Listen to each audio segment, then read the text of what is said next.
5 on your side at 10 starts now. The Hollywood red carpet rolled out in St. Louis. This is a great town. St. Louis has been so good to us. The A-list actors in town celebrating their new film about an inspirational hometown story. Most of our region's been upgraded to a severe drought. We need the dry pattern to change. And the good news is we've got a cold front. It's got some rain chances with it, too. I've got your forecast coming up. Our top story, a grandmother caught in the crossfire. All this gun violence, it's not making no sense. Tonight, loved ones demanding justice as police piece together her murder. She lost her home to the May 16th tornado. Months later, she lost her life to gun violence. Good evening, everyone. I'm Kelly Jackson. And I'm Mike Bush. The gunfire rang out Tuesday afternoon in the Walnut Park West neighborhood of North St. Louis. Tonight, 5 on your side's Robert Townsend spoke with the victim's close friends. Robert. Mike and Kelly, right now police are still looking for the person who shot and killed Trina Peters, and those who loved her are praying for an arrest soon. She was a loving, caring person. I've been knowing her all my life. Nicole Grice is hurting because she's suddenly mourning her best friend of 40 years, Trina Peters. We loved each other. We did a lot of things together. She got 9 grandkids.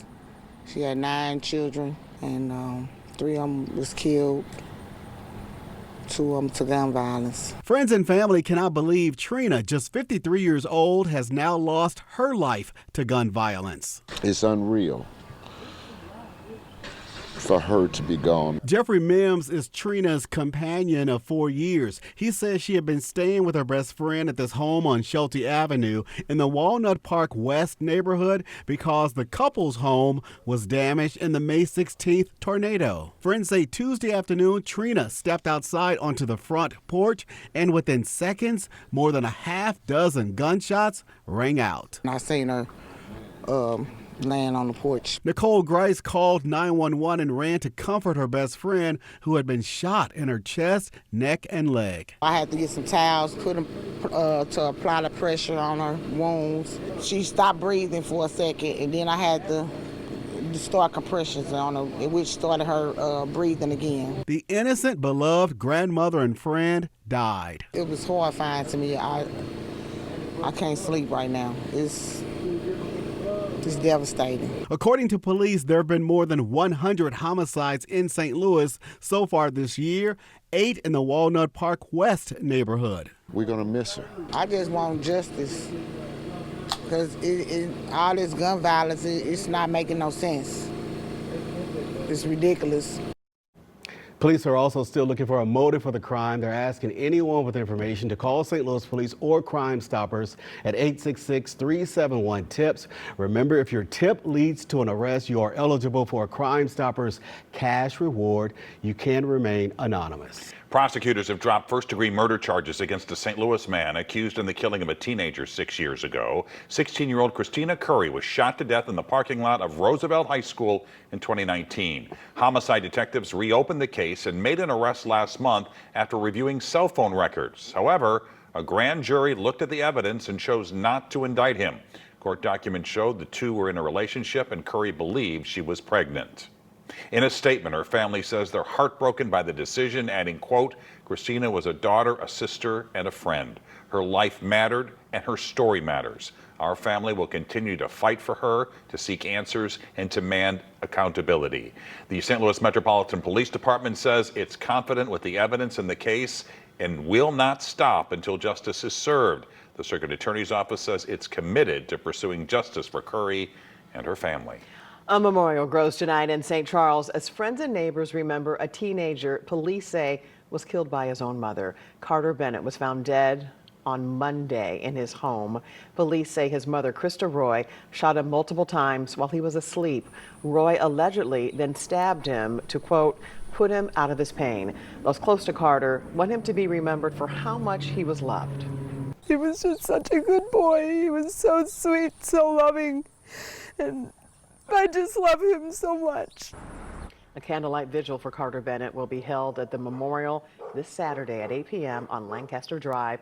Krista Roy is charged with first-degree murder and armed criminal action. Tonight, a man is fighting for his life after he was hit by a truck driven by an off-duty St. Louis police officer. This happened near Morgan Ford Road and River de Pere Tuesday night. Tonight, we're learning more about that victim. Gabriel Rodriguez has had multiple surgeries and his foot was amputated. We spoke to a friend today who wanted to remain anonymous. It's devastating. You know, you never wish bad things on good people. It's taken an emotional toll on a lot of us. Just that we're wishing for the best. We asked police if the off-duty officer will face any consequences. We were told the crash remains under investigation and they will provide updates when they can. It's day 2 of the federal government shutdown with no end to the budget stalemate in sight. No new votes were held today as both chambers recessed for the Jewish holiday Yom Kippur. Democrats have blocked a Republican funding bill that would reopen the government. They say they're holding out to protect Medicaid and Obamacare. President Trump now says his administration is preparing to lay off thousands of federal workers. It's not clear if the White House can legally fire federal employees during the shutdown. Tonight, federal workers impacted by the shutdown rallied in East St. Louis, along with some lawmakers from Washington. Congresswoman Nikki Budzinski of Illinois and Congressman Wesley Bell of Missouri joined the members of the American Federation of Government Employees. They responded to the threatened mass federal firings from the White House. Working people should never have their paychecks, their livelihoods, or their family security held hostage to score political points. When the government shuts down, American families pay the price. Congress needs to come together to end this government shutdown. Workers also say they are worried people won't be getting vital services that they rely on. For everything you need to know about the government shutdown, you can head to KSDK.com and text the word shutdown to 314-425-5355 and we'll send you a link. Tonight, 2 lawmakers from opposite sides of the aisle are calling for an end to the 2-month-long Boeing strike in St. Louis. In a Senate hearing yesterday on Capitol Hill, both Republican Josh Hawley of Missouri and Independent Bernie Sanders of New Hampshire grilled Boeing's chief labor counsel, Scott Mayer. He was there because he's being considered for a seat on the National Labor Relations Board. Senator Hawley joined union workers, pointing to a recent agreement reached in Seattle. Why wouldn't you just do that for the folks in St. Louis? Senator, every negotiation is different. Plainly so, because what you're offering to my constituents is a fraction of that. And I guess I just don't understand why. I mean, is it that what's different about the folks in Missouri? It's not a question of difference about the folks in Missouri. It's a question about. You just said a minute ago, fairness is elusive. I mean, it does seem to be elusive for the Missouri strikers. In a letter sent to Boeing CEO, Senator Sanders urged the company to take the union-approved contract, saying in part, what the machinists in St. Louis are proposing is not radical and is not, as you called it, a publicity stunt. Well, tonight they rolled out the red carpet at Powell Symphony Hall for the world premiere of the film Soul on Fire. The movie is based on the inspiring life of St. Louis and John O'Leary, who suffered devastating burns at just 9 years old. 5 on your sides, Laura Barczewski was there as Hollywood came to the Gateway City. Coming through, coming through. How bad is it? He has burns to 100% of his body. They said you had no chance, but here you are. Soul on Fire is based on the inspiring true story of John O'Leary. I mean, I'm glad that our family's being celebrated. I'm glad the heroes who showed up are being celebrated.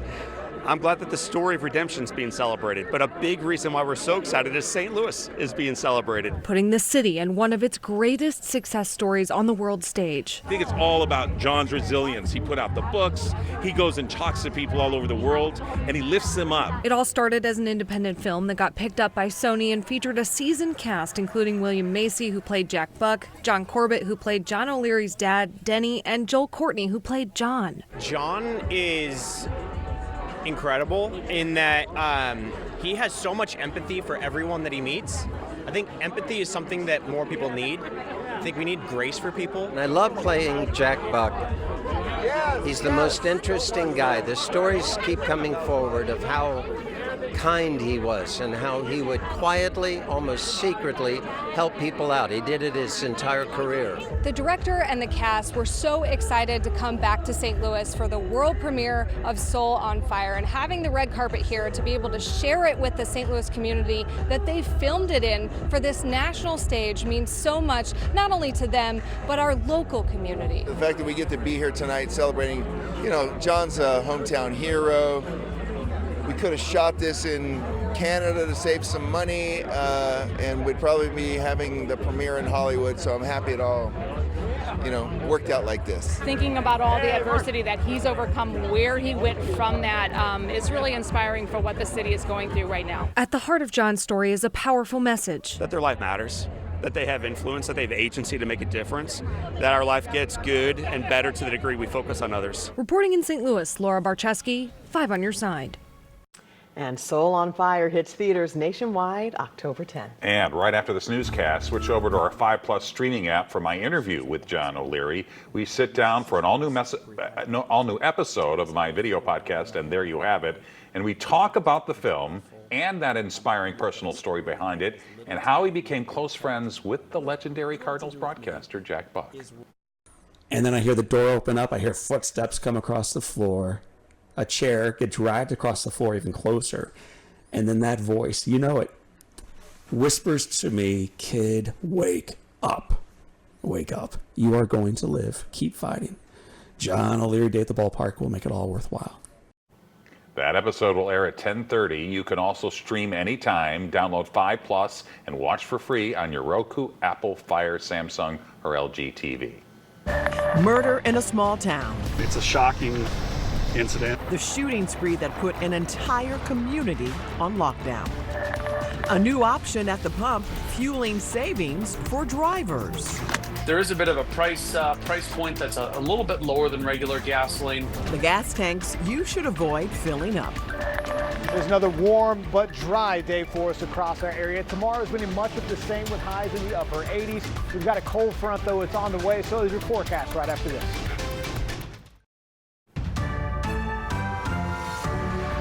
Tonight, 5 Missouri students are recovering after their school bus ended up on its side. Police say a pickup slid into the bus this morning in Audrain County. The students from Kingdom City range in age from 9 to 17.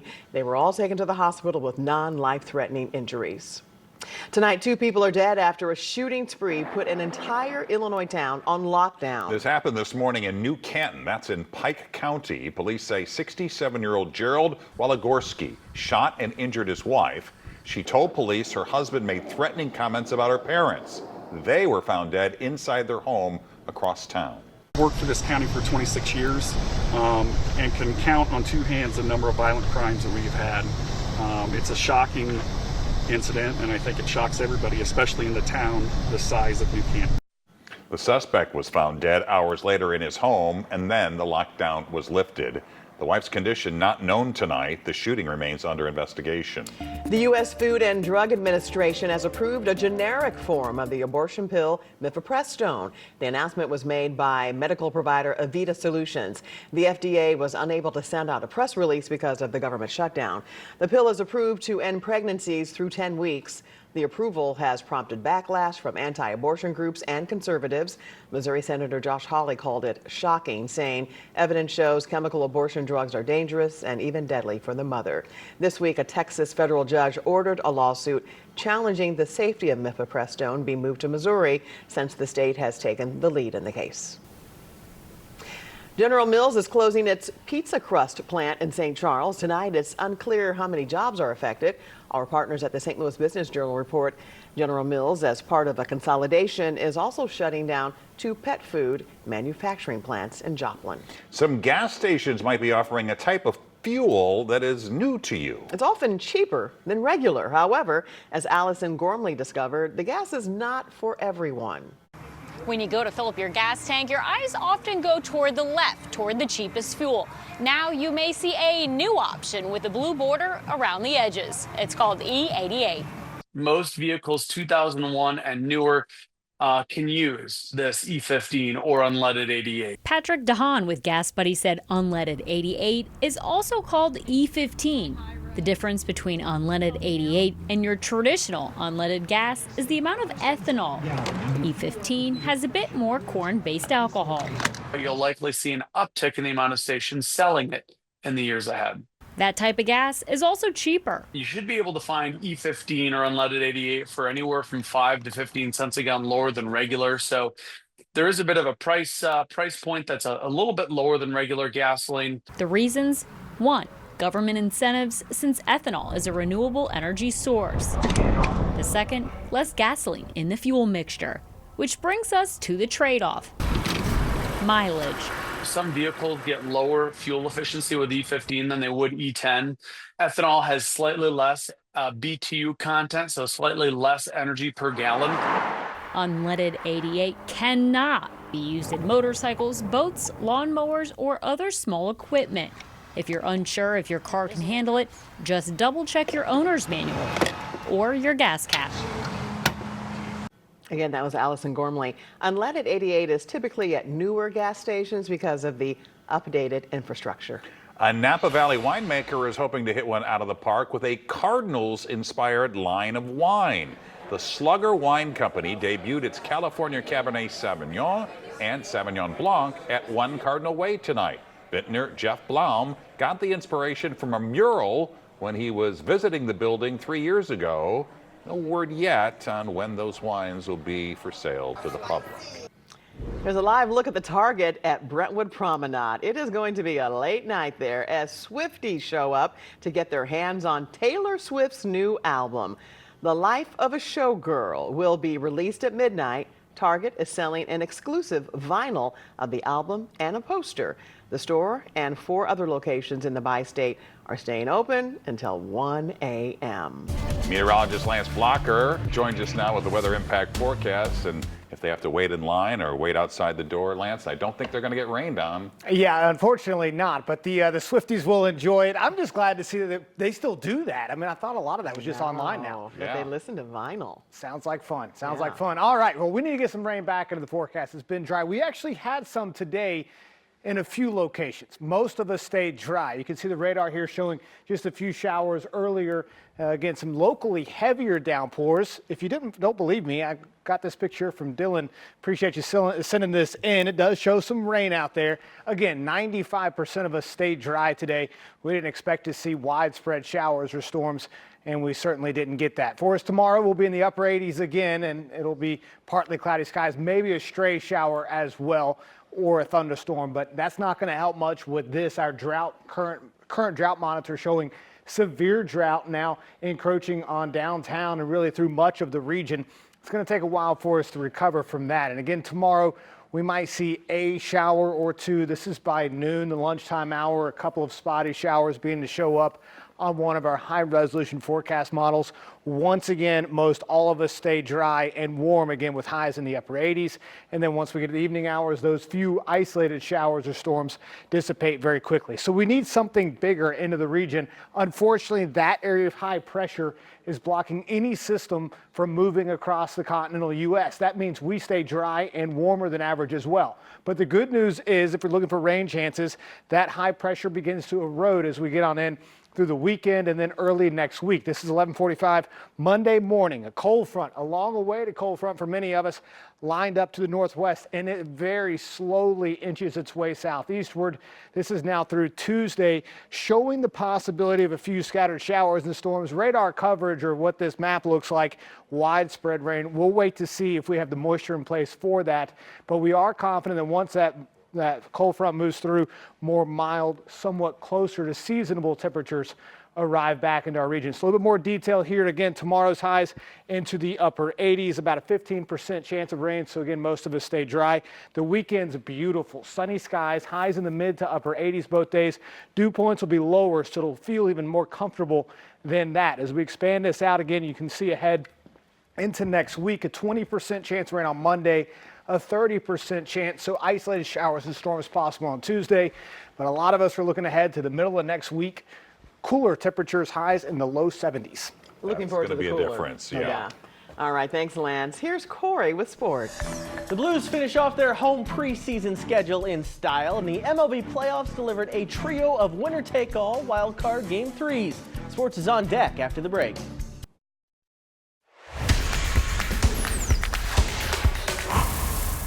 A week from right now, the St. Louis Blues will have a regular season record.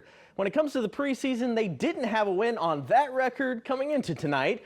The Blues made a pretty loud statement to get rid of that goose egg against the Senators at Enterprise Center. Some more regulars in the lineup against the Sens. That's how you know the regular season's getting close. It's hard to pick which goals to show you tonight. There were an awful lot to choose from. Matthew Joseph's going to start things off with a breakaway goal. 1-0 Blues. Later on, Jimmy Snuggerud and Robert Thomas connect later in the first. That's a nice goal right there. That's a good duo we're going to see a lot this year. That made it 3-0 Blues. Second period now, Thomas and Logan Mayu team up for some fancy passing to set up Pavel Buchnevich. Made it 4-0 Blues. Later in the second, Philip Broberg would score a pair of goals in just 27 seconds to make it 6-0 Blues. St. Louis takes down Ottawa 7-1. Jordan Binnington had 36 saves. But Jim Montgomery still sees some areas needing improvement before next week's opener. Didn't like our transition defensively as much. We gave too many odd man rushes that thankfully our defensemen handled well, and Binner made a lot of big time saves. Again, we're looking to continue to build towards 60 minutes of good hockey, and I thought that was about 45 minutes of it. If you want more Blues, you're in luck. It's an All Blues Sports Plus on Sunday night before we begin a new season. Frank Cusimano sits down with President and GM Doug Armstrong, and I'll have the story of breakout star Dylan Holloway. That's Sunday night on Sports Plus. It wasn't all that long ago that October was the best month on the St. Louis sports calendar. You can count on postseason baseball at Busch Stadium. I don't know when we'll see it back here again, but the rest of baseball was up for some drama today. We had 3 winner-take-all wild-card games around the league. Yankees and Red Sox in the nightcap, and the rookie on the hill in pinstripes, Cam Schlittler, was the story. First, offense. Yankees up 2-0 as Austin Wells stings one. Red Sox can't handle it. 2 more runs score.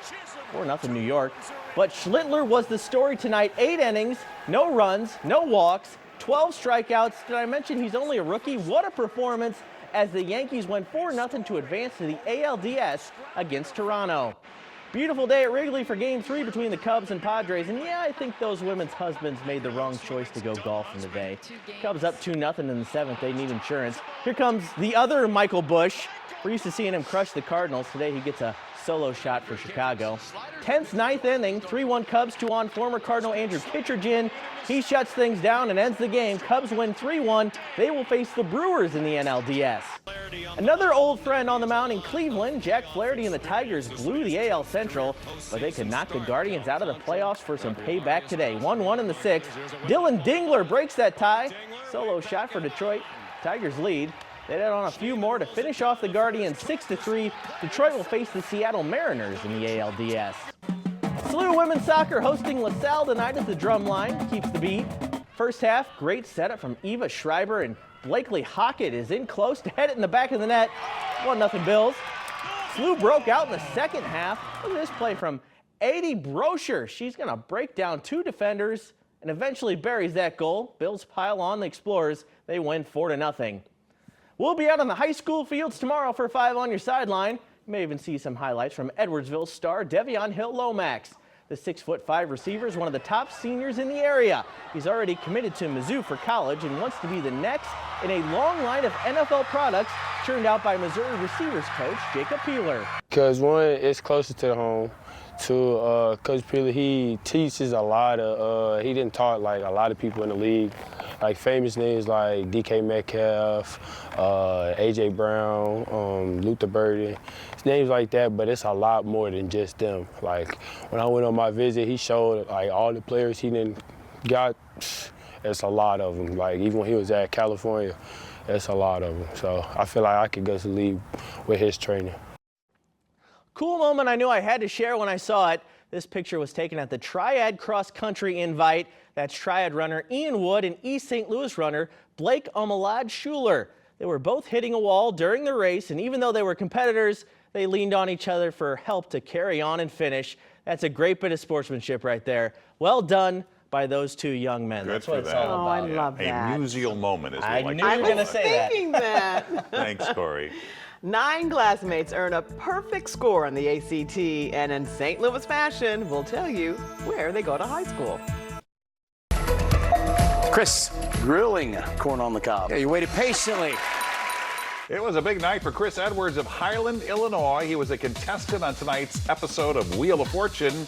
He didn't make it to the bonus round, but he is coming home with $2,000 in winnings. And next week, a Chesterfield woman will take a spin on the wheel.